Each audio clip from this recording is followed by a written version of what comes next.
Hey, third graders. Today we are going to be talking about multiplication with larger numbers. We're going to be doing lesson 6-7 in your math journal. Our objective, we're going to play multiplication, tap it. We probably won't play this today. We'll play when we come into the classroom. But we're going to talk about strategies for multiplying larger numbers. Okay?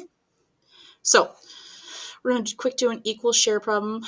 Again, if you have paper, you can do it on paper. If not, you can just watch me as we work through it together. We have 3 friends. They're at a Mexican restaurant. They're feeling hungry, so they order 8 burritos. They want to share the burritos equally. How many will each friend get? So we have 8 burritos. I'm going to make 8. Ooh, that's not a square, but we're going to pretend it is.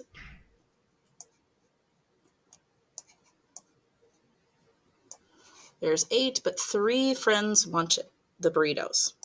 Okay, so I know friend 1 can get this one. Friend 2 can get this one.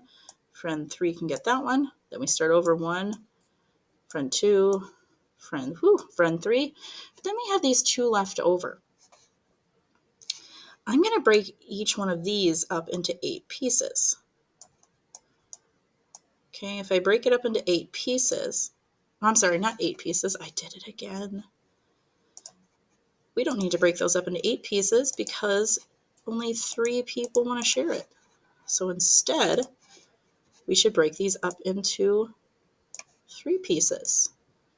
Break those up into 3 pieces. Each person gets 1 out of each. Okay, if I look, person 1 gets that piece, and then they each get these pieces.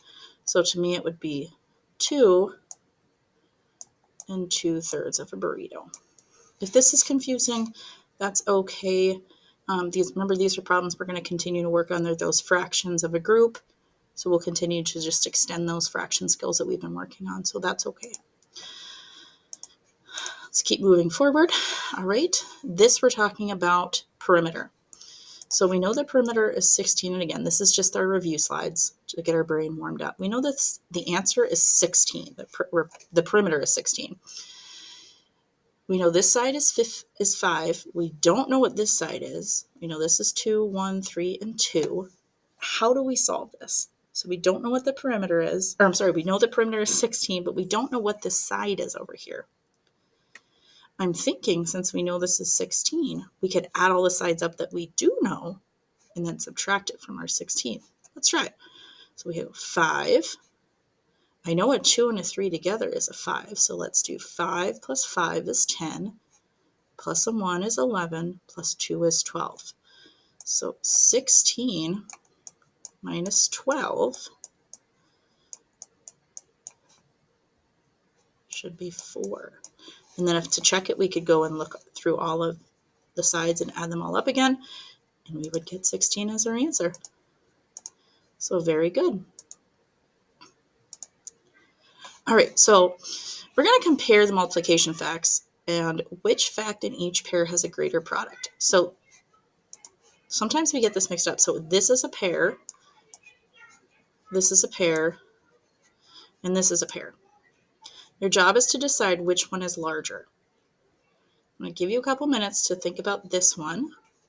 Is 4 times 6 or 5 times 8 larger? Hopefully you chose 5 times 8. That equals 40.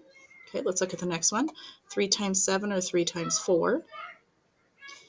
This one was a little easier because if you look, the 3's are the same, but look at that second number, a 7 and a 4. You didn't even have to solve it. You should know that this one, 3 times 7, is larger. Let's look at the next one. 2 times 8 or 5 times 5. You should have chosen 5 times 5. 5 times 5 is 25. Very good. All right, I would like you to open up to your math journals to page 203. So, for multiplying larger numbers, okay, this student is trying to do 5 times 12. And truthfully, 5 times 12 is a pretty tricky problem for us to solve. This student decided to break the 12 up into 6 and 6. We know 6 and 6 equals 12. Those compass kids are at it again. So anyway, we do 5. The 5 stays the same because 5 is a pretty easy number to multiply by. We don't want to change it too much. We want to just change one of the numbers. So 12 we can break up into 6 and 6. We can also break it up into 10 and 2 if you'd want. Okay, either way we could do this. So if we do 5 times 6, that equals 30. 5 times 6 is 30. 30 plus 30 equals 60. So 5 times 12 equals 60. So explain her strategy. What did she do? Well, she broke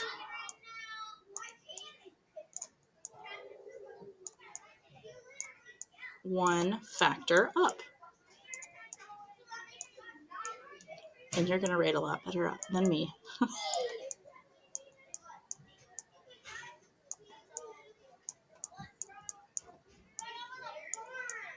She broke one of her factors up. We've already done this before. So this should be really a review of multiplying larger numbers. So use a different strategy to solve 5 times 12. Let's go back to that one I said. I know it's a terrible rectangle. But we could break this up into a 10 and a 2. And then put our 5 over here. We're going to keep that 5 the same. We know we multiply. 5 times 10 is 50. 5 times 2 is 10. And then we just add 50. Nicole Anderson, please call the office. Nicole Anderson, please call the office. And 10 together, and you get 60. Again, same, just a different way to solve it. And you could have chosen different numbers too to break that 12 up. As long as the two numbers equal 12, you're totally good. All right, so let's take a look at what you're doing today.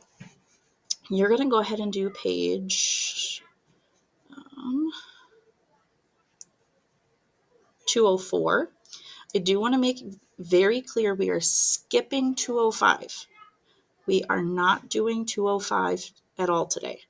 We will do that when you return to school. It's just too hard, too much materials and that sort of thing. We'll do that when we come back. So you are not doing 205. You're doing 206 and 204. Okay? But I do want to get you started with 1. So I do expect you to draw a picture for this in your math journal. When you submit your answers, I don't expect a picture for each.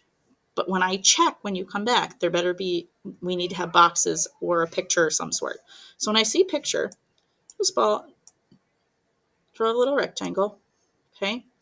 Remember, we're going to break one of those numbers up and one's going to stay the same. You want to keep the smaller number small. Now we have that 15. Well, if I'm thinking about that, it can't be broken into half very easily, but it can be broken up into a 10 and a 5. And to me, that's easy. 6 times 10 is 60, and 6 times 5 is 30. And when you add those together, you should get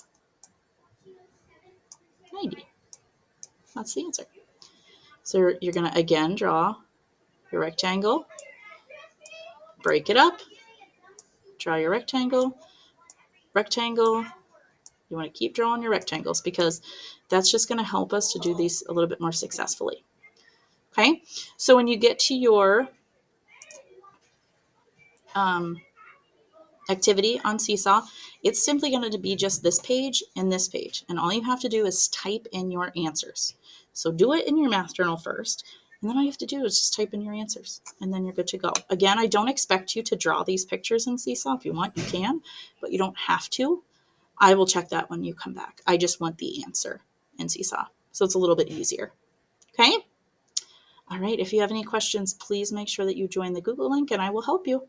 Have a great e-learning day.